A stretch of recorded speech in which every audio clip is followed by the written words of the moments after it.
नहीं दे सकेगा।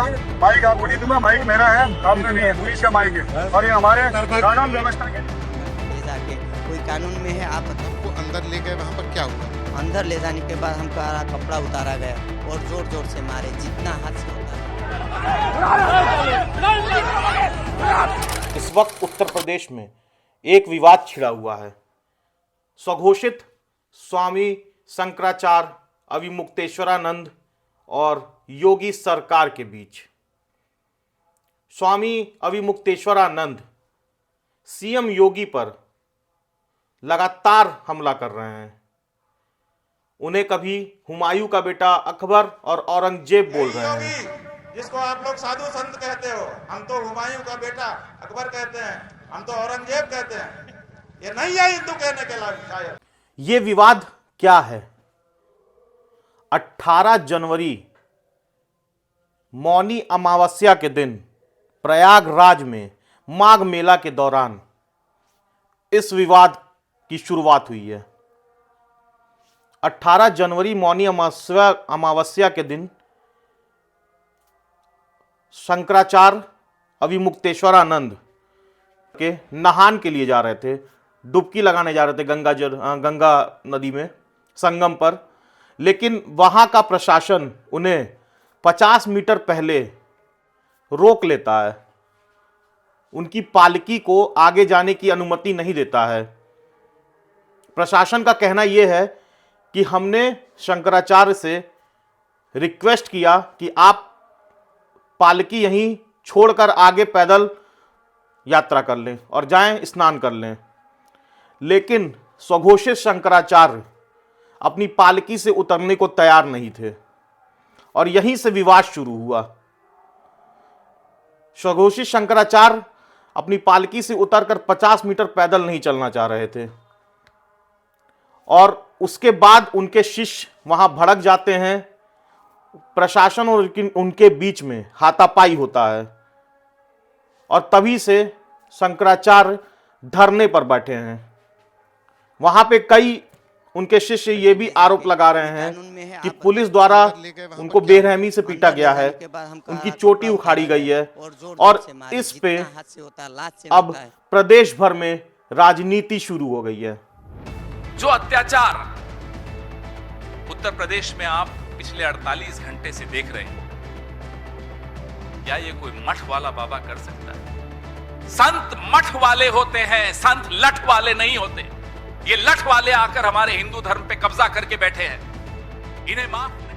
ये भी हमारे साधु संत हैं, ये हमारी शोभा है और जब इतने बड़े आयोजन हों, स्वाभाविक रूप से लोग उनसे मिलने आते हैं, आशीर्वाद लेने आते हैं, उनके अनुयायी उनसे बहुत सारी जानकारी हासिल करते हैं। यही सनातन धर्म की परंपरा है और अगर परंपरा कोई तोड़े तो। मैं अपने वीडियो में बार बार स्वामी अविमुक्तेश्वरानंद को स्वघोषित शंकराचार्य इसलिए कह रहा हूं कि ज्योतिष पीठ में शंकराचार्य पद को लेकर विवाद पहले से चल रहा है और यह विवाद दो लोगों के बीच में है। एक स्वामी अविमुक्तेश्वरानंद और दूसरे स्वामी वासुदेव नंदन के बीच ये विवाद है कि शंकराचार्य असली शंकराचार्य पद पर कौन है या कौन बैठेगा। और इसी पे सुप्रीम कोर्ट में 24 अक्टूबर 2022 को यह आदेश भी है कि जब तक ये विवाद सुलझ नहीं जाता है तब तक अपने आप को शंकराचार्य के पद पर कोई भी नहीं बैठा सकता है। और इसी बात को लेकर हर कोई स्वघोषित राजनीति में कुछ भी संभव है। ये वही स्वघोषित शंकराचार्य हैं जो कभी सपा सरकार में लाठियों से इनको पीटा गया था।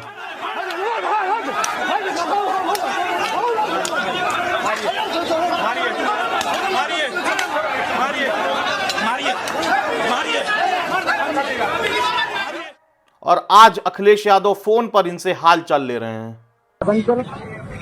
नारायण कैसे हैं आप?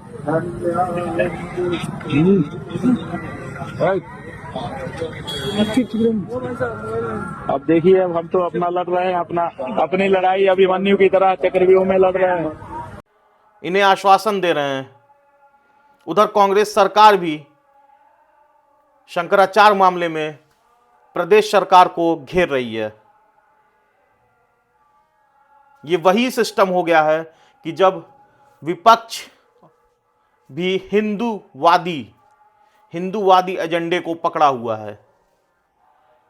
आज के समय में सबको समझ आ गया है कि चुनाव अगर जीतना है तो हिंदुत्व मुद्दे को उठाना अति आवश्यक है। जब शंकराचार्य अविमुक्तेश्वरानंद के शिष्यों पर लाठीचार्ज होती है या वो जो भी आरोप लगा रहे हैं प्रशासन के ऊपर कि उन्हें पीटा गया, उसके बाद शंकराचार्य को कानूनगो द्वारा, अनिल कुमार द्वारा, मेला प्रशासन द्वारा नोटिस चस्पा किया जाता है कि आप पहले तो ये 24 घंटे में बताएं कि आप कैसे शंकराचार्य हैं, किस पद से शंकराचार्य हैं, जब आपका मामला सुप्रीम कोर्ट में चल रहा है। इसी के बाद से राजनीति और गर्मा जाती है और तरह तरह के लोगों की बयानबाजी शुरू हो जाती है। उस पर अविमुक्तेश्वरानंद भी कहते हैं कि क्या कोई प्रशासन या सीएम या पीएम भी नहीं बता सकते कि शंकराचार्य पद पे कौन बैठेगा। ये हमारा राजनीति का मामला नहीं है, ये हमारे धर्म का मामला है।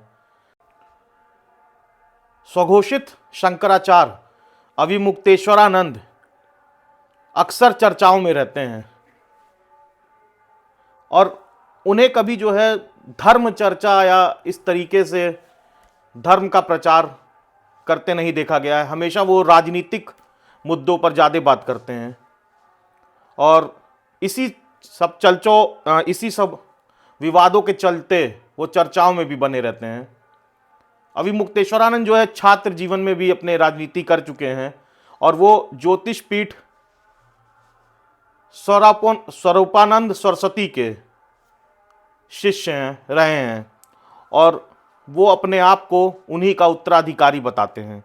उस हिसाब से वो अपने आप को शंकराचार्य घोषित कर चुके हैं और इनका जो है विवाद हमेशा राजनीतिक मुद्दों पे ही रहता है। और संतों की तरह और जितने भी देश में हमारे बड़े बड़े महान संत हैं, उनकी तरह कभी इन्हें आप धर्म चर्चा या धर्म पर बात करते हुए नहीं चलेंगे, नहीं सुनेंगे। इनका बयान अक्सर राजनीति से प्रेरित रहता है। कभी राम मंदिर प्राण प्रतिष्ठा को लेकर हुआ, कभी ज्ञान व्यापी पे, इस तरह से ये चर्चाओं में बने रहते हैं और इन्हीं सब कारणों के वजह से इन्हें अहंकार है या उसको किसी भी जो है, हर कोई इस मामले को धर्म से जोड़कर देख रहा है कि सनातन धर्म का अपमान किया जा रहा है, साधु संतों का अपमान किया जा रहा है और ये अपमान का ठिकरा जो है योगी सरकार पर फोड़ा जा रहा है। लेकिन आपको याद होगा कि जब प्रदेश में महाकुंभ लगा था उस वक्त भी भगदड़ मची थी और इन्हीं कारणों की वजह से भगदड़ मची थी। भीड़ होने की वजह से ज्यादा जनसंख्या में लोग आकर स्नान करते हैं, इस वजह से। और मौनी अमावस्या के दिन भारी संख्या में लोग घाट पर उपलब्ध थे। इन्हीं सब कारणों को सोचकर प्रशासन ने अविमुक्तेश्वरानंद से रिक्वेस्ट मोड में बात की कि जो संगम नौस है वो पतला और सकरा रास्ता है, तो आप कृपा करके ये पालकी और इतने शिष्यों के साथ ना जाएं, भीड़ है, भगदड़ मच सकती है। इसी के लिए रिक्वेस्ट किया गया था कि 50 मीटर पैदल चल लीजिए। 50 मीटर पैदल चलकर जाना कोई बहुत बड़ी चीज नहीं है। कौन कर रहा है? नहीं, अन्याय उनके साथ नहीं हुआ, उन्होंने अन्याय किया है। नियम ये होता है कि हम लोग भी, मैं तो जगत गुरु हूँ, वो तो अभी जगत गुरु भी नहीं है। नियम ये है कि गंगा तक रथ से नहीं जाया जाता। जब पुलिस ने रोका था उनको कि आप मत जाइए, हम लोग स्वयं संगम में पैदल जाते हैं, तो अन्याय उन्होंने किया। लेकिन ये किस बात का घमंड और जकड़न है कि उस बात को लेकर विवाद शुरू होता है।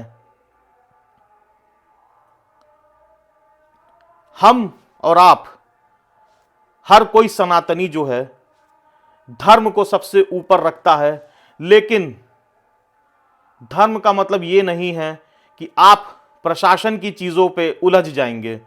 वो पुल जिसको बनाया गया था उसे खोल दिया जाता है कि इनकी पालकी जाएगी,